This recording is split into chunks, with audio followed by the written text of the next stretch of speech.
Berbagai cara digunakan sejumlah pihak untuk mengajak masyarakat mengikuti vaksinasi COVID-19. Salah satunya oleh Kodim 1408 Makassar.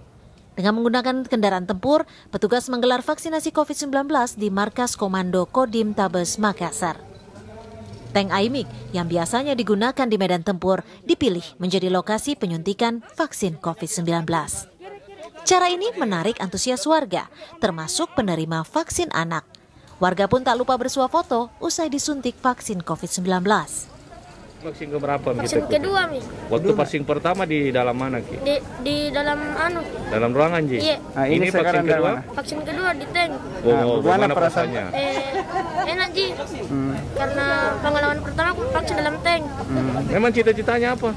Tentara. Tentara, oh. Hari ini setidaknya ada 600 dosis vaksin COVID keluaran Sinovac yang disiapkan bagi penerima dosis kedua.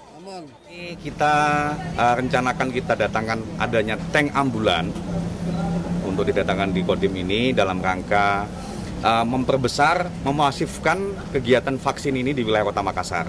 Jadi sebagai pengetahuan juga bagi warga masyarakat dan juga sebagai daya tarik pastinya, mungkin mereka belum pernah melihat kendaraan tempur TNI Angkatan Darat, salah satunya tank AIMIC ini. Harapan kita dengan adanya ini semakin banyak orang yang akan melaksanakan vaksinasi ini sampai dengan pukul siang ini untuk jumlahnya kurang lebih 500 sampai 600 orang warga Kota Makassar. Rencananya, vaksinasi di dalam tank yang diselenggarakan TNI AD akan terus dilakukan guna mempercepat vaksinasi bagi warga. Warga juga diimbau untuk tetap menerapkan protokol kesehatan. Rama Pratama, Kompas TV, Makassar, Sulawesi Selatan.